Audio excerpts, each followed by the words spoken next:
மொட்டை வாயில ரத்தம், இவன் வேற அவன் தலையில கைய வச்சிருக்கான். என்னடி இதெல்லாம்? இவன் அவன் தலையில இருந்து கையெடுத்தான்னு வச்சுக்க, அவன் இவன் சங்க கடிச்சிருவான். ஐயோ, இன்னும் கடிக்கவே இல்ல.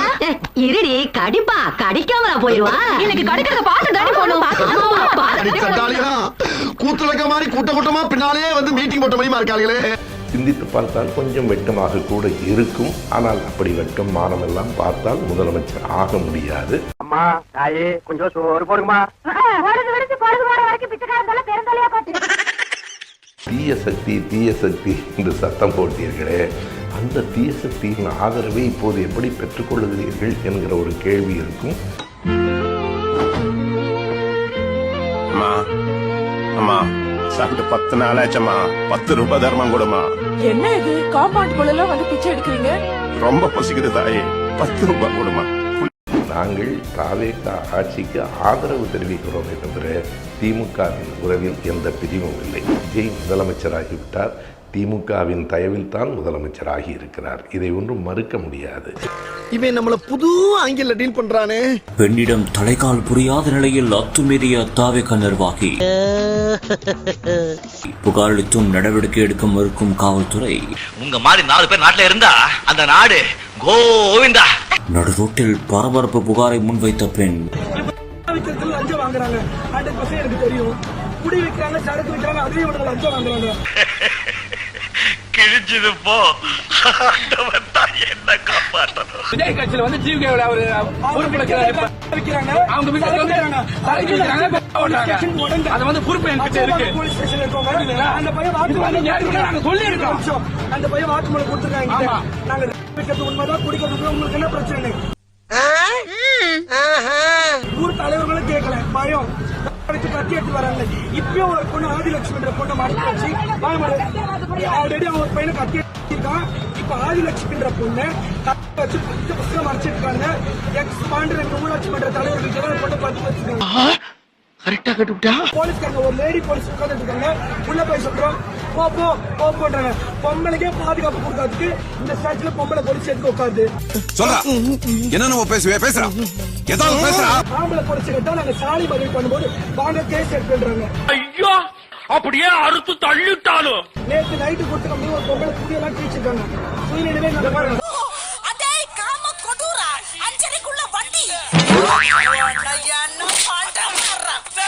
நான் உட்காந்து தியானம் பண்ண யார் யார சாவடிக்கணுமோ சாவடிச்சு விடுவேன், யார் யார வாழ வைக்கணுமோ வாழ வைக்குவேன். நான் ரொம்ப கெட்டவன். அவ்வளோ பெரிய காமெடி இல்ல இது. நான் இங்கேயே உட்காந்து தியானம் பண்ணுவேன். இப்படியே பேசிட்டு இருந்தா உனக்கு பைத்தியம் தானே பிடிக்கும். பைத்தியம் விஜய் வேறே yes Vijay yes yes Vijay yes Vijay. Narayana, இந்த கொசு தொல்லை தாங்க முடியலடா. எங்க போனாலும் பின்தொடர்ந்தே வருது. மருந்தடிச்சு கொல்லுங்கடா. கிருஷ்ணகிரி தான் என் சொந்த ஊரு, பிறந்து வளர்ந்த ஊரு. நான் பிறந்த ஊருக்கு 2 தொகுதியை ஜெயிக்கி வச்சேன். என் தளபதி வரல. என் தளபதி வராத எந்த ஊர்ல வராத வச்சாங்களோ அந்த ஊரெல்லாம் நான் தான் ரவுண்ட்ஸ்ல இருப்பேன். அதான் சிட்டிங் எல்லாம் ஒரு சைஸா இருக்கா? அது என் தளபதி கிட்ட பேசிக்கிறேன். நீ பழனிக்கே பால்காவடி எடுத்தாலும் ஊர் அடிநகராது. வேலூர் மாவட்டம் குடியாத்தம் அரசு மருத்துவமனையில் செல்போன் திருடிய இளைஞரை பிடித்து காவல் நிலையத்தில் பொதுமக்கள் ஒப்படைத்தனர். கையும் களவுமாக பிடிபட்ட விக்னேஷ் என்ற இளைஞரை செல்போனில் படம் பிடித்த போது தான் தாவேக கட்சியை சேர்ந்தவன் என்றும் தெரியாமல் திருடிவிட்டதாகவும் மன்னிப்பு கேட்டார். தப்பு தான் நான் மன்னிச்சிருந்தேன். டிவிகே கட்சின்னு சொல்றிய, டிவிகே கட்சினா என்ன தப்பு இல்லையா? தப்பு தான் நான் மன்னிச்சிருந்தேன். கட்சி பேர்லாம் சொல்லலாமா? பண்ண மாட்டேன், நான் மன்னிச்சிருந்தேன். அத உங்க தளபதி முதலமைச்சர் சொல்றியா? பயப்பிடிச்சிட்டான். எல்லாம் டெக்னாலஜி.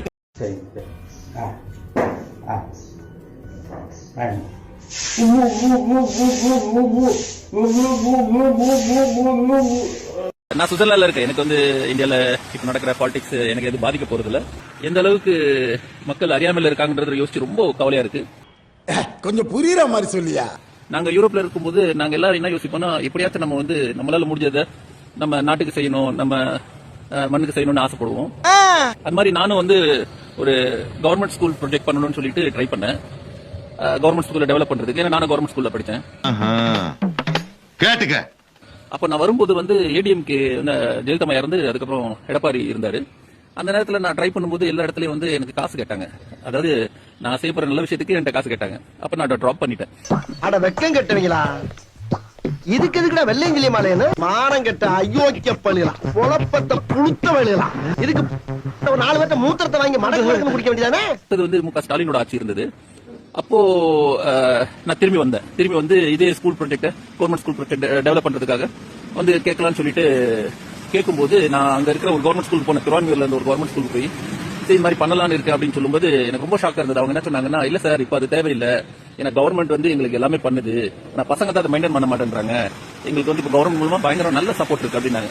ரொம்ப சந்தோஷப்பட்டேன். ஆனா இப்ப நடந்த இன்சிடென்ட் வந்து மனசை பயங்கரமா பாதிச்சிருக்கு. சொல்லுங்க, டெல் மீ. தயவு செஞ்சு சினிமா முகத்துல இருந்து வெளியில வந்துட்டு ரியாலிட்டி கொஞ்சம் பாத்தீங்கன்னா நல்லா இருக்கும் உங்க குடும்பத்துக்கும். ஆனா இனிமேல அதெல்லாம் பேசி பிரயோஜனம் இல்ல. நீங்க என்ன செஞ்சீங்களோ அதுக்கான நல்லதோ கெட்டதோ நீங்க அதை பார்க்கத்தான் போறீங்க. ஆனா ரொம்ப மனசு கஷ்டமா இருக்கு. சுவிட்சர்லாந்துல இருந்துட்டு வெறும் ஒரு ரெஸ்டாரண்டோட பேரை பார்த்தாலே அவர் ஞாபகம் எங்களுக்கு வருது. சோ உங்களுக்கு எல்லாம் எப்படி மறந்து போச்சுன்னு எனக்கு தெரியல. இந்த முறை நடந்த தேர்தலையுமே இவிஎம் மிஷின்ல குளறுபடி நடந்திருக்கு. அதுக்கான ஆதாரத்தை இப்ப சொல்றேன் பாருங்க. இதை நம்ம எப்படி நம்ம கண்டுபிடிக்கிறோம்? தேர்தல் நடந்து முடிஞ்சதுக்கு அப்புறமே எல்லா பூத் ஏஜென்ட்ஸுக்கும் ஃபார்ம் 17C கொடுப்பாங்க. அதாவது எல்லா பூத்லயும் எவ்வளவு வாக்குகள் பதிவாச்சு, இதுதான் வந்து இந்த டேட்டா வந்து ஃபார்ம் 17Cல இருக்கும். இந்த டேட்டாவையும் ரிசல்ட் வருது இல்ல, ரிசல்ட் வர அன்னைக்கு உள்ள டேட்டாவையும் ரெண்டையும் மேட்ச் பண்ணி பார்க்கும். ரிசல்ட்ல உள்ள நம்பரும் முன்னாடி கொடுத்த நம்பரும் ஒன்னா இருக்கணும். இதுல குளறுபடி எதுவும் நடக்கலன்னா ரெண்டுமே சரியா தான் இருக்கும். இதுதான் வந்து absolute voter turn out data. ஆனா இந்த absolute voter turn out data இருக்குல்ல, அது இந்த எலெக்ஷனுக்கு இப்போ வரையும் வெளியிடல. மொத்த தமிழ்நாடு முழுக்க மொத்த ஓட்டை மட்டும் தான் வெளியிட்டிருக்காங்க. 4 கோடி இருக்கும்ல, இது வந்து மொத்த தமிழ்நாடுல உள்ள ஓட்டு. ஆனா ஒவ்வொரு தொகுதி வாரியா கான்ஸ்டியூன்சி வைஸ்ல வந்து இந்த அப்சல்யூட் டர்ன் அவுட் டேட்டா இப்போ வரையும் வெளியிடல. அதுக்கான காரணம் அதுல குளறுபடி நடந்திருக்கு. அதனாலதான் இந்த சூழ்நிலையில வெளியிடாம இருக்காங்க. தேர்தல் ஆணையம் இதை ரிலீஸ் பண்ணாமலையும் நம்மளால கண்டுபிடிக்க முடியும். இப்ப எப்படி சிக்கிருக்காங்கன்னு பாருங்களேன். பரமக்குடி மடந்தைன்ற ஊர், அந்த கிராமத்துல மொத்தம் எத்தனை ஓட்டுகள் போட்டிருக்காங்கன்னா 390 ஓட்டுகள் போட்டிருக்காங்க. அதாவது தேர்தல் சமயத்துல மொத்தமே 390 ஓட்டுகள் பதிவாயிருக்கு. ஓகேவா? ஆனா ரிசல்ட்ல பாருங்களேன், அதே பூத் நம்பர் அதே மடந்தைன்ற ஊர்ல எவ்வளவு ஓட்டு விழுந்திருக்குன்னா 395. ஆரம்பத்துல 390 ஓட்டு தான் விழுந்திருக்கு. ஆனா எப்படி ரிசல்ட்ல 5 ஓட்டு எக்ஸ்ட்ரா காட்டுது அது தெரியாது. இந்த 5 ஓட்டு வரதுக்கான வாய்ப்பே இல்லை. இந்த 2 டேட்டாவும் பாத்தீங்கன்னா எலெக்ஷன் கமிஷன் கொடுத்த டேட்டா. இதுல எப்படி குளறுபடிகள் வரும் பாருங்க. ஒரு ஊர்லயே மொத்தம் 5 ஓட்டுகள் எக்ஸ்ட்ரா வந்திருக்குங்க. எக்ஸ்ட்ரா வரதுக்கு வாய்ப்பே இல்ல. சென்ற முறை பாத்தீங்கன்னா லோக்சபா எலெக்ஷன் 2024 அந்த எலெக்ஷன்லயுமே வந்து இந்தியா முழுக்க இவிஎம்ல முறைகேடுகள் நடந்தது. அதை நம்ம தான் எக்ஸ்போஸ் பண்ணி போட்டிருந்தோம். அதுல பாத்தீங்கன்னா தமிழ்நாடு அளவுல 50,000 ஓட்டுகள் கிட்ட டிஃபிசிட் ஆச்சு, காணாமல் போச்சு. அதுவும் முக்கியமா திருவள்ளூர் இருக்குல்ல, அங்க பாத்தீங்கன்னா 16,000 ஓட்டுகளுக்கு மேல காணாமல் போச்சு. இதை நம்ம இன்வெஸ்டிகேஷன் பண்ணி இதற்கான கேள்விகளையுமே மெயில் பண்ணோம். இசிஐ எலெக்ஷன் கமிஷன் ஆஃப் இந்தியாவுக்கு மெயில் பண்ணியிருந்தோம். 100கணக்கான மெயில்கள் பண்ணியிருந்தோம். ஆனா எலெக்ஷன் கமிஷன் ஆஃப் இந்தியால இருந்து இப்போ வரையும் எந்த ஒரு சரியான ரெஸ்பான்ஸும் வரல. இப்ப நான் அனுப்பின மெயில பாருங்க, அப்பாலஜிஸ் தான் கேட்கறாங்களே தவிர அதுக்கான சரியான விளக்கம் அவங்களால கொடுக்க முடியல. இவிஎம்ல குளறுபடி நடந்திருக்குன்றதுக்கான மிகப்பெரிய சந்தேகம் எப்ப எழுதுனா, இப்போ வரையும் absolute voter turn out data election commission release பண்ணல. இப்போ வரையும் கான்ஸ்டியூன்சி வைஸ்ல ரிலீஸ் பண்ணாம ஏன் தள்ளி போடுறீங்க? அது மட்டும் இல்லாம பரமக்குடி தொகுதியில எப்படி 5 ஓட்டு எக்ஸ்ட்ரா வந்தது? இதுக்கான விளக்கத்தை தேர்தல் ஆணையம் நிச்சயமா கொடுக்கணும். இந்த விடயத்தை பார்த்துட்டு இருக்க ஒவ்வொருவரும் இந்த கேள்வியை கேளுங்க. அதுக்கப்புறம் ஒவ்வொரு தொகுதியில் உள்ள வேட்பாளர்களும் கூட உங்க தொகுதியில் உள்ள ஓட்டை பூத் வைஸா எண்ணுங்க. இந்த சமயத்துல கட்சி பேதம் பார்க்காமல் தமிழர்கள் நம்ம ஒற்றுமையா செயல்படணும். இவிஎம் ஒழிப்பதற்கு என்ன நடவடிக்கையோ அதை நம்ம நிச்சயமா எடுத்தாகும். இங்க பாருங்க, வாழ்க்கைன்னா சில அடிகள் விழத்தா தெரியாப்பா. இப்போ வந்து உங்களுக்கு என்ன வேணும் இது தம்பி? எனக்கு இந்த லெட்டர் மட்டும் கொடுத்தல, இந்த லெட்டர் மட்டும் உள்ள போச்சுன்னா போதும், எனக்கு வேற எதுவும் வேணாம். இல்லம்மா, நீங்க இப்போ இந்த லெட்டர் எழுதிருக்கீங்க. இது வந்து பூர்ணமலையில கட்டி கொடுத்து அவரு குடிச்சிட்டு வந்து ஒரே அடிப்பாரு. என்ன வயசாகுது உங்களுக்கு? எனக்கு 28. கல்யாணம் எத்தனை வருஷம் ஆச்சு? இப்பதான் 3 வருஷம். சரி, எங்க வீட்டுக்கு பின்னாடியே பவானி என்னோட எங்க அண்ணன் ஒய்ஃப் வச்சுக்கிட்டு பின்னாடி குடியேறிட்டாரு. எங்க அண்ணனாலையும் தாங்க முடியல. எங்க அண்ணன் ஒரு பக்கம் அழுவுது, என்னாலையும் தாங்க முடியல. நானும் போலீஸ் ஸ்டேஷன் 2 பேரும் போய் கம்ப்ளைண்ட் கொடுத்து பாக்கிறோம். எங்க போனாலும் எடுக்க மாட்டாங்க. இப்போ இவரு சிஎம் ஆயிட்டாருல்ல அண்ணன். சிஎம் சார் பொறுப்பை உணர்ந்து வேகமா செயல்படுங்க. வீடு தேடி வர்றவங்களுக்கும் நோ ரெஸ்பான்ஸா இருக்காதீங்க. ஆனா மனசார சொல்றேன்டா, சத்தியமா நீ எல்லாம் உருப்பட மாட்ட, உருப்படவே மாட்ட. மறுக்காதே மறுக்காதே, மக்கள் தீர்ப்பை மறுக்காதே, தடுக்காதே தடுக்காதே. முதலமைச்சர் விஜய் முதலமைச்சராவை தடுக்காதே. கொஞ்சம் ஓவரா தான் போய்கிட்டு இருக்கோமோ, போவோம். மனசே ஒரு மாதிரி கஷ்டமா இருக்கு. இவ்வளவு கஷ்டப்பட்டு நம்ம வின் பண்ணியும் சிஎம்ல உட்கார முடியுது அப்படின்னு ரொம்ப கஷ்டமா இருக்கு. எவ்வளவு அடிப்பீங்க அந்த மனுஷனை? எவ்வளவு அடிப்பீங்க? டிவிகேவோட 118 எம்எல்ஏவோட சப்போர்ட்டிங் லெட்டர் ஆளுநர் கேக்குறது 100% ரைட். அது ஆளுநரோட கான்ஸ்டிடியூஷனல் டியூட்டி. என்ன பாக்குற? துப்புறானேனா? உன்ன மூஞ்சில வேற யாரும் துப்ப விடாது பாரு. அதான் நான் துப்புறேன். இவன் தாங்க முடியலடா. எங்களாலேயே பாக்குறேன், எங்களாலேயே தாங்க முடியல. அவர் எப்படி இவ்வளவு தாங்கிட்டு இருக்காரு? பாக்குற வரைக்கும் பாத்துட்டு கண்டிப்பா போராட்டம் நடக்கிறதா நம்ம சொல்லிட்டு இருக்காங்க. எல்லாருமே கலந்துக்கோங்க முடிஞ்ச அளவுக்கு. இவன் முடியலடா உங்களாமே. ஒத்த ரோசா பிள்ளைய ரொம்ப அற்புதமா வளர்த்திருக்கமா நீ. உங்க அப்பாவுக்கு வெங்கல சிலை வைக்கணும்னு ட்ரை பண்ணீங்கல்ல, அதுக்கு சுப்ரீம் கோர்ட் என்ன சொன்னாங்க? மக்களோட பணத்துல யாருக்கு புகழ் பாட பாக்குறீங்க அப்படின்னு கேட்டாங்கல்ல. அதுக்கு என்ன அர்த்தம் தெரியுமா? ஊரா வீட்டு நெய்யில உங்க வீட்டுக்கு ஸ்வீட் செய்யாதீங்க. எப்படி? கலைஞர் நகர் அப்படின்ட்டு வைக்கிறதா நான் கேள்விப்பட்டேன். அது மட்டும் பார்த்தாது, அந்த இடத்துல கலைஞர் அவர்களுக்கு ஒரு சிலை வைக்கணும்னு நான் ரொம்ப ஆசைப்படுறேன். அவருடைய 100வது வயசுல இதே மாதிரி ஒரு ஃபங்க்ஷன் பண்ணி அவரோட சேர்ந்து நானும் அந்த சிலையை ரசிக்கணும்னு ஆசைப்படுறேன்.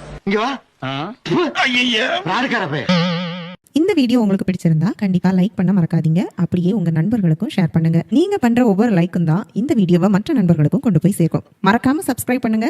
உங்க கருத்துக்களையும் கமெண்ட் பாக்ஸ்ல பதிவு பண்ணுங்க.